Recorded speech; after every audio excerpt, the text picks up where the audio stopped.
بسم الله الرحمن الرحیم. السلام علیکم. رحمان بابا فرمایي چې د دنیا ښه هم ده او بده هم ده. د کومو خلکو د پاره ښه ده او د کومو خلکو د پاره بده ده. په نن کلام کې به د هغه خلکو باره کې وایو. راځئ چې اول هغه کسان وګورو چا د پاره چې دنیا ښه ده چې هغه څوک دي، نو غوږ شي ورته. دنیا ښه ده د هغو چې عبادت کړي د الله په طاعت ورته ولاړ وي، همیشه تړلې ملا، یعنی هر وخت د الله تعالی عبادت ته دا خلق تیار وي، هغې دپاره دنیا ښه ده. له حرامو یې پرهیز وي، مشغول وي په پنجبنا. پنجبنا پنځه د اسلام بنیادي ارکان کلمه، مونځ، روژه، زکات او حج، چې په دې باندې مشغول وي او د بدو کارونو نه ځان منع کړی وي. کلمه یې وي قبوله، هم په جهر هم اخفا، او په پټه زړه باندې کلمه هم ویلی وي، په خوله باندې هم د هغې اقرار کړی وي. د دنیا د کار د پاره فرض مونځ نه کاندي قضا، هم صایم د رمضان وي، هم زکات کاندي ادا، او د رمضان د میاشتې روجې هم نیسي او زکات هم ورکوي. که توان د حج رسیږي، حج هم وکړه پسې بیا، او چې وس طاقت برابر وي نو حج هم وکړي. دا پنځه بنا د دین دي چې بیان یې وکړو ما، او د دین دا پنځه بنیادی ارکان دي کم وي چې رحمان بابا وایي چې ما یې بیان تاسو ته وکړو، چې یون په دا طریق وي هغه قصد اولیا، او کم خلکو چې په دې طریقه باندې جون تیر کو، یون مطلب جون، و دې طریقه باندې جون تیر کو، هغه کسان د الله ولیان دي، د الله دوستان دي. راځئ چې اوس وګورو چې هغه کم کسان دي چا د پاره چې دنیا ښه نه ده. غوږ شي ورته. دنیا بده د هغو ده چې کسب وریا.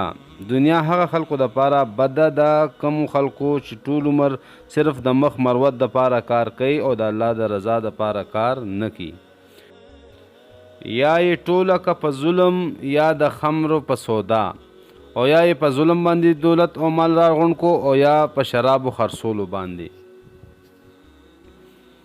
یا یې ورکه په شرابو، یا یې ورکه په زنا، او خپل مل دولت یې په شرابو باندې، شراب څښلو باندې خرڅ کو، یا یې په زناګانو باندې خرڅ کو، یا ناحق خونونه کاندي، یا مالونه خوري د چا. هغه خلکو لپاره هم دنیا بده ده کم خلک چې په ناحقه باندې مرګونه کوي، یا په ناحقه باندې د بل چا مال خوري. عبادت که په ځان فرض د بادشاه د عمرا. عادت خو صرف یو الله ته کیږي، خو ولې دغه خلک چا د پاره چې دنیا ښه نه ده، ټول عمر خو د خلکو خوشامدو او چاپلوسو پسې ګرځي او الله ته نه هیر وي. حق باطل کا، باطل حق کا، په سبب د دوی ریا.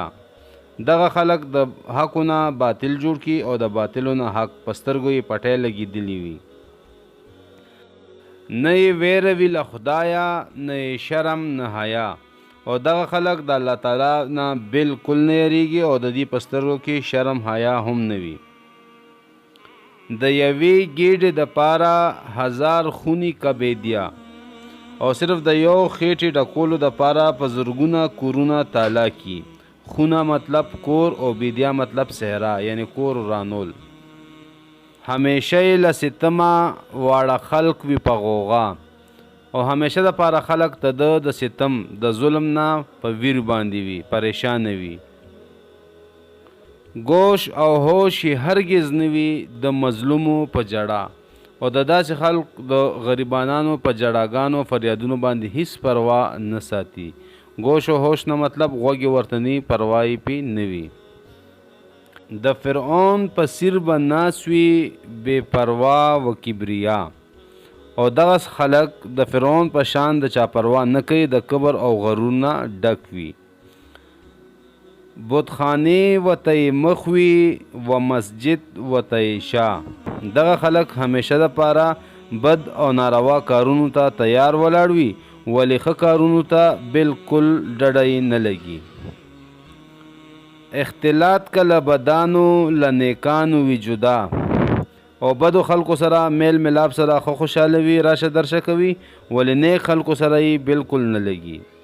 ورحمان ته پیښه مکړې خدایه هسې رنګ بلا، او د دنیا عیبونه او صفتونه بیانولو نه پس آخر کې رحمان بابا د دنیا نه امان غوښتی دی چې یا الله ما په داسې بلا باندې وان نړې ملګرو دا د رحمان بابا تازه کلام ستاسو په خدمت کې شیر کو تاسو نه اجازت غواړو د الله په امان